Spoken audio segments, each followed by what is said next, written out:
Friends, രണ്ട് ഫ്രീക്കന്മാർ നല്ല സ്റ്റൈലായിട്ടിരുന്ന് മീൻ പിടിക്കുന്നുണ്ടാ.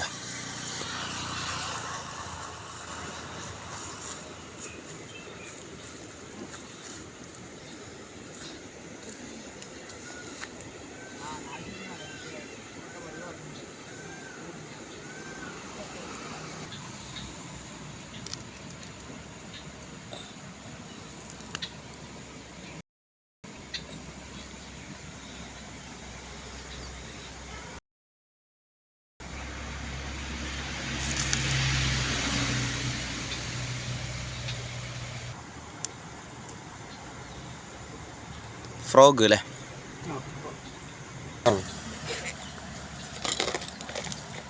ഇതൊക്കെ സാധനങ്ങളാണ്. ഇതിൻ്റെ പേരൊക്കെ ഒന്ന് പറയാം. ഇത് ബ്ലോബർ. എന്താ? ബ്ലോബർ അല്ലേ? ഒന്ന് ശരിക്കും കാണിക്കുക. ഇത് സ്പിന്നിങ് സ്പിന്നിങ് ആണല്ലേ? ഇത് കാസ്റ്റ് ചെയ്യുമ്പോൾ മാത്രമേ സൗണ്ട് വരും. പിന്നെ ഒരു കിലുക്കുണ്ടാവും, അതിൽ ബോൾസ് ഉണ്ടാവും. അടുത്തത് ഇങ്ങനെയുള്ള നമ്മുടെ സാധാരണ ബുൾ ഫ്രോഗുകളാണ്, ലുക്കാനൻ്റെ ബുൾ ഫ്രോഗുകൾ. പിന്നെ മെയിനായിട്ട് യൂസ് ചെയ്യാറ് ഷാഡുകൾ, കുറച്ച് ഡീപ്പുള്ള സൈഡുകൾ. അതൊന്ന് കാണിക്കുന്നേരെ. ഇത് സ്പൂണ്, നമ്മുടെ സാധാ സ്പൂൺ, അത് കട്ട് ചെയ്തുണ്ടാക്കണം. സാധാ സ്പൂണിനെ കട്ട് ചെയ്ത് അതെങ്ങനെയാണ് മീൻ പിടിക്കുക? സാധാ സ്പൂൺ കൊണ്ട് ഇത് കട്ട് ചെയ്ത് അങ്ങനെ ഇടുക. അപ്പോൾ അത് അങ്ങനെ ആകർഷിക്കും. വെയിലുള്ള ടൈമിൽ യൂസ് ചെയ്യാറ്, ചൂടുള്ള സമയത്ത് അല്ലേ?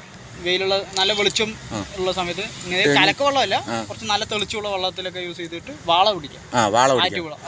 വാള പിടിക്കാനാണ് ഈ സ്പൂണ് കട്ട് ചെയ്തിട്ട് ഇതിൽ ചൂണ്ടി ഇടുന്നല്ലേ? നേരെ കാണിക്കുന്നത്. ചേറാനും അടിക്കും, ഇതടിക്കും, മഷീർ അടിക്കും, അങ്ങനെ കുറേ മീനുകൾ അടിക്കും.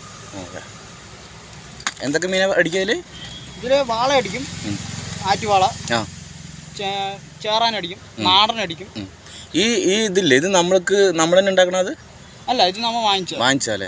ഇത് നമ്മൾ ഹോള് കുറച്ച് ഇതുള്ള പ്രശ്നമാണ്, നമ്മൾ ഡ്രില്ല് മെഷീൻ ഇല്ലാത്തതുകൊണ്ട്. അതുകൊണ്ട് പിന്നെ നമ്മൾ വാങ്ങിച്ചാലേ? നമുക്കിനെ കട്ട് ചെയ്തുണ്ടാക്കാനാണ്.